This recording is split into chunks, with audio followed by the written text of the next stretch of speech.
Mes très chers compatriotes, en ces instants critiques pour notre nation, je m'adresse à vous avec la gravité et la solennité qu'impose la situation.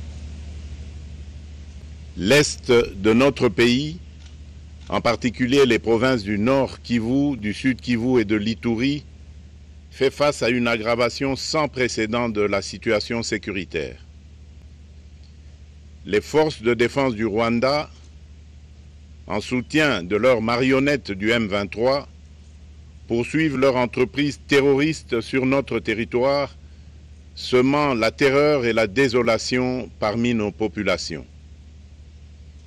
Je partage avec vous la douleur et l'indignation face à ces attaques barbares.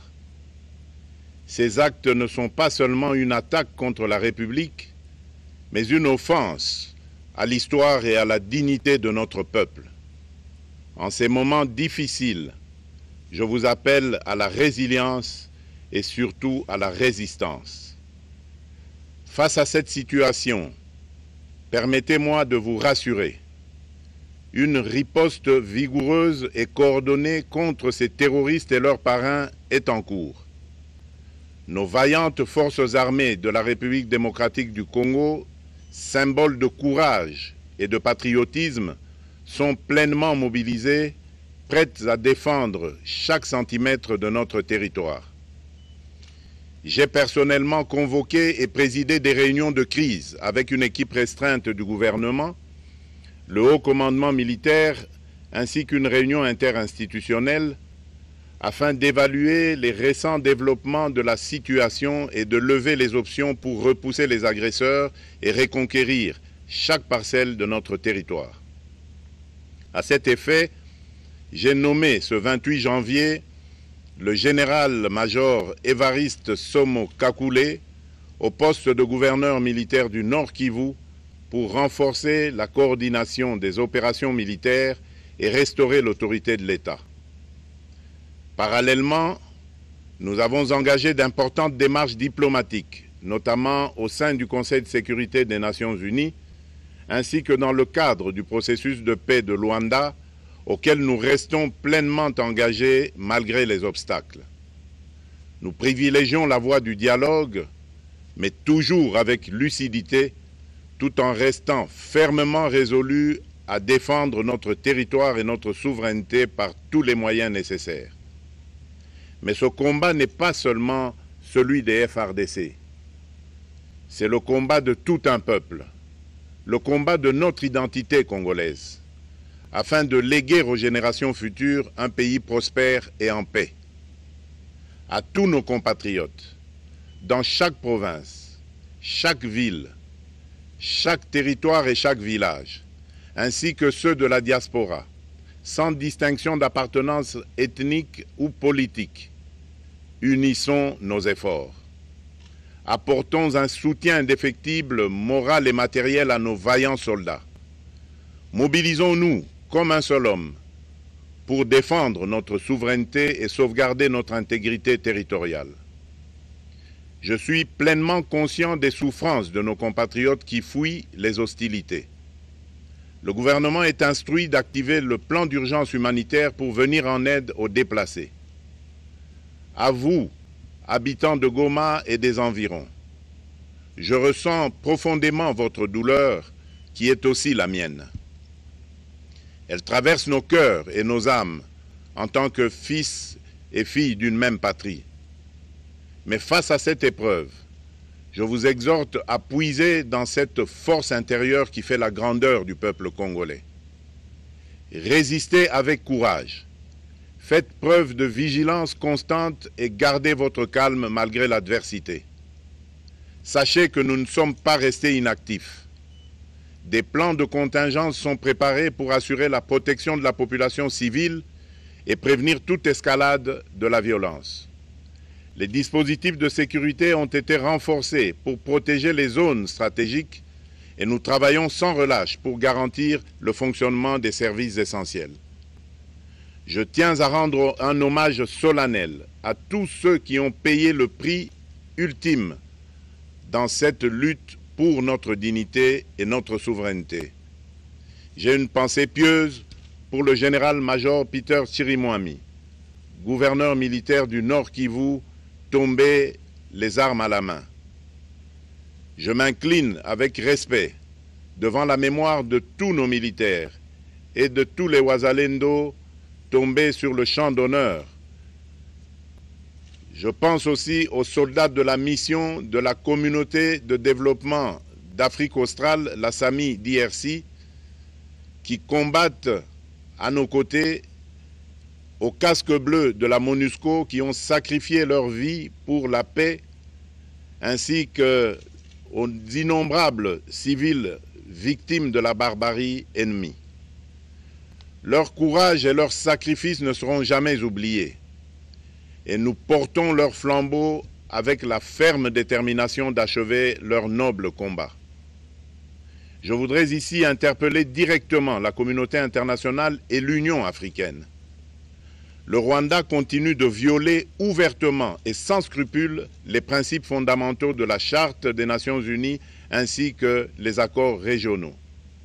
Pire, ces agissements se déroulent dans une impunité totale et ce, avec un mépris manifeste des règles internationales et des valeurs que ces institutions sont censées défendre. Cette attitude arrogante, qui ne cherche même plus à masquer ses forfaits, est une provocation inacceptable à l'égard de notre souveraineté et de la stabilité régionale.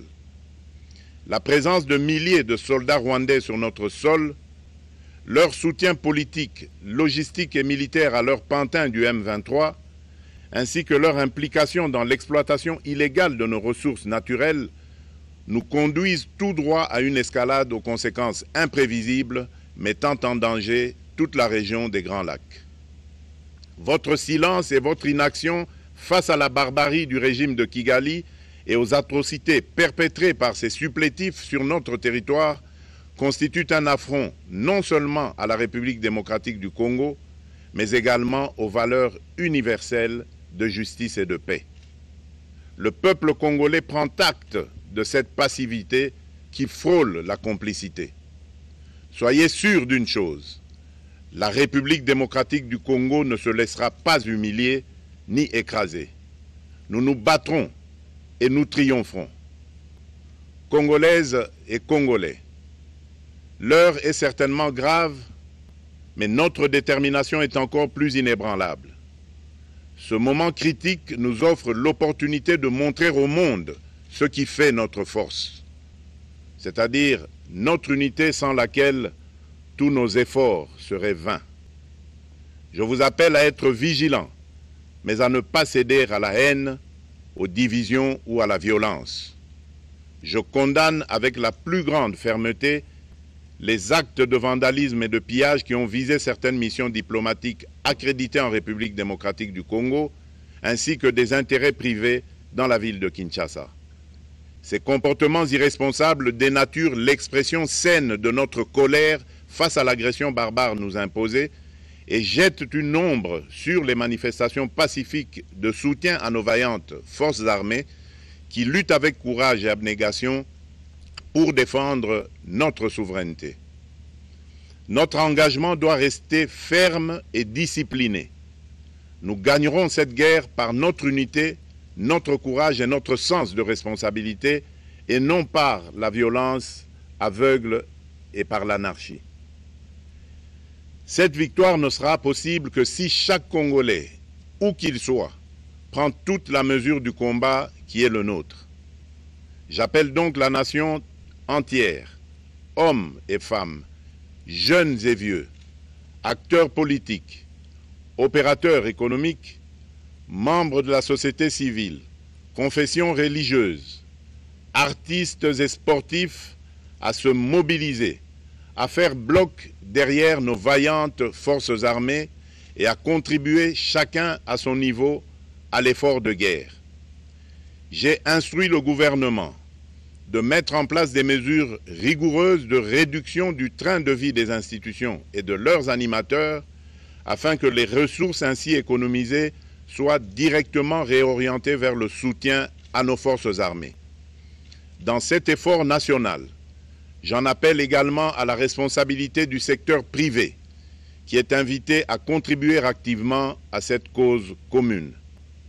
Nos soldats se battent avec héroïsme pour la défense de notre intégrité territoriale et de notre souveraineté. Ils ont besoin de notre soutien total, qu'il soit moral, matériel ou logistique. À la jeunesse congolaise, pilier et espoir de notre nation, je vous exhorte à répondre massivement à l'appel de la patrie. Le moment est venu de vous lever, de mettre votre énergie et votre créativité au service de la nation. Nous devons renforcer nos rangs et chaque jeune Congolais prêt à défendre son pays a une place au sein de nos forces armées. Enrôlez-vous massivement dans l'armée. Vous êtes le fer de lance de notre projet et votre mobilisation est déterminante pour la victoire finale.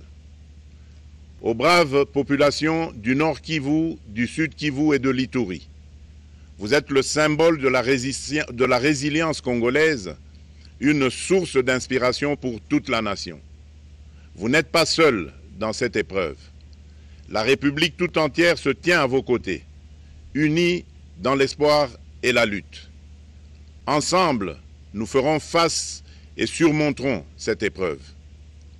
À nos vaillantes forces armées et aux vaillants patriotes Wazalendo, véritables sentinelles de la souveraineté nationale, je rends un hommage appuyé et vous exprime au nom de toute la République notre reconnaissance infinie et notre fierté inébranlable. Votre bravoure, votre discipline et votre engagement sans faille inspirent et mobilisent tout un peuple déterminé à défendre son territoire. Sachez-le, la République ne vous abandonnera jamais. Votre combat est le nôtre et vos sacrifices ne seront jamais oubliés. Vous incarnez l'honneur de la nation congolaise. À tous mes compatriotes d'ici et de la diaspora, la République démocratique du Congo ne pliera pas. La République démocratique du Congo ne reculera pas. Je ne vous abandonnerai jamais. J'en fais ici le serment. Le soleil n'a pas cessé de briller sur notre patrie. Ensemble, main dans la main, nous surmonterons cette tempête et nous ouvrirons une ère nouvelle de paix et de prospérité pour les générations futures. Que Dieu bénisse la République démocratique du Congo et son peuple. Je vous remercie.